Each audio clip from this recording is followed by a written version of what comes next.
मान्यवर प्रश्नकर्ता ओम प्रकाश मिश्र। माननीय बाचस्पति महोदय, आजिर मोर प्रश्न बहुत संवेदनशील प्रश्न। ए कथा गृह भी जानवर आवश्यकता अच्छे और मत किसी समय भी देवे। आपण जरिया माननीय मंत्री जानापी चाहूँगी सत्यवादी निर्वाचन मंडल में सत्यवादी और कणास ब्लॉक पाइप जल जोगाण क्यों क्यों ठारे मेगा पानीय जल जोगाण प्रकल्प आरंभ होईछि, क्यों क्यों नदी और झरणारू पानीय जल आहरण करा जाउछि।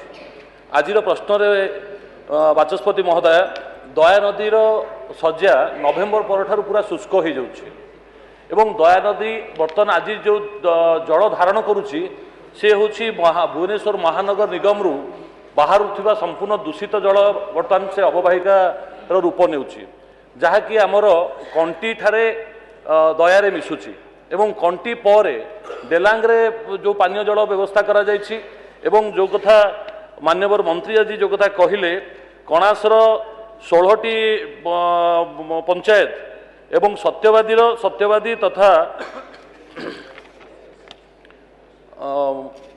126टी विलेज होची कणास ब्लॉक रो, 18टी विलेज होची ब्रह्मगिरी ब्लॉक रो, 14टी विलेज सत्यवादी ब्लॉक रो एवं 59टी विलेज होची कृष्णप्रसाद ब्लॉक रो। आपई जो पानी रो इनपुट व्यवस्था करा जाइछि सेटा होची दया अववाहिकार गड़साई एवं बाईगण तली जोटा देइचंती मान्यवर मंत्री उत्तर देइचंती से अववाहिकारु सेठू इनपुट जाउची पानी एवं पानी आज टोटाल एंटायर भुवनेश्वर महानगर निगम रो पानी बर्तमान से इनपुट जगार स्टोर होची। तेणु से पानी को आमे केते दूर ताको पानीय उपयुक्त हबो से कथा भी उत्तर रखे जानिया पे चाहिमी। प्रथम कथा। द्वितीय कथा होची वर्तमान अवस्था नवेम्बर परठारु बर्तमान से अंचल अवस्था होची समस्तंकर चर्म रोग वर्तमान कैंसर रे मध्य बहुत से पानी को कहीं आउ कौन पानीय जल दीर्घ दिन धरी नाही से नदी उपरे निर्भर से दया राजुआ मकरा आपणकर मलागुणी ये सब नदी गुड़िकर बर्तमान जल संपूर्ण दूषित महानगर निगम रु पानी जाए। तेणु बर्तमान से ही पानी को किभली भावे लोक बर्तमान इनपुट माध्यम जो पानी जाऊँगी आउ 6 मास पर तांकर टार्गेट अच्छी पानी सप्लाय करदेवे ये निम्न विलेज गुड़ी को से पानी किभली पानीयुक्त हम। शेष महाशय केवल दया नुहे राज्य में जो जो नदी झरणा प्राकृतिक नालू पाइप पानीय जल जोगाण होउछि सेही नदी झरणा और नालर जल को प्रदूषण मुक्त करी आहरण हेउथिबा जल को विशोधित करी जनसाधारण को पानीय जल भाव व्यवहार पई जोगे देवा पई सरकार की व्यवस्था रही। माननीय मंत्री।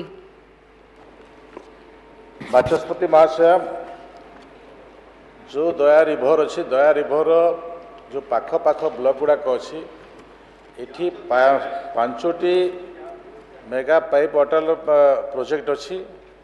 ये 5टी प्रोजेक्ट मो पाखरे अच्छी, किंतु विषय होछि जे दया नदी रे पानी खरा समय सुखिबो कि नहीं सही दृष्टि आपण देखिबे जे मुंडली आड़ी अच्छी ए जगतसिंहपुर पुरी ये अंचल को पानी जीवार व्यवस्थार सिस्टमटा मुंडली रे अच्छी। मुंडली जो कुआखिया नदी दे आसीबो कुआखिया नदी भी पुणी दुई भाग होइछि, गोटे दया नदी गोटे भार्गवी जाइछि। भार्गवी गोटे पटे गला एवं दया नदी गोटे पटे गला। मु निचे स्पॉट विजिट रे भी जाइछि। जो भार्गवी जाइछि भार्गवी खाल अच्छी किंतु दया नदी ऊपर अच्छी। एइथिपाई आमे वाटर रिसोर्स कमिशनर सहित मोर विभागर समस्त अधिकारी कथबार्ता लगी एवं जो खरा समय पानी जाउछि खरा समय पानी जेतिकी परिमाण पानी जाउछि सेतिकी परिमाण पानी सफिशिएंट हेबो नहीं। तो सही दृष्टि आमे ताकू स्टोरेज केमती करिबु। स्टोरेज व्यवस्था जदि न हो ताहले कष्ट हम। तो प्रथमे भार्गवी को आमे बांधिबा को पड़िबो एवं जो दया नदी पानीटा डेलांग पर्यंत जाउछि से डेलांग पर्यंत आम जो प्रोजेक्ट अच्छी जो 5टी प्रोजेक्ट अच्छी सेठी जदि आमे विभिन्न जगार चेक डैम माध्यम पानी रखिबा एवं मुंडलीर सिस्टम को जदि डिपार्टमेंट वाटर रिसोर्स डिपार्टमेंट सहित ठीक भाव में कथबार्ता ଲାଗିକି ଯଦି ଏ କାମକୁ ତ୍ୱରାନ୍ୱିତ କଲେ ପାଣିର ଅଭାବ ରହିବ ନାହିଁ। ସେହି ଦୃଷ୍ଟି ନେଇ ବିଭାଗ ବହୁତ ସଚେତନ ଅଛି ଏବଂ ଏ ବିଷୟ ବି ମୁଁ ନିଜେ ଗ୍ରାଉଣ୍ଡକୁ ଯାଇ ଦେଖିଛି।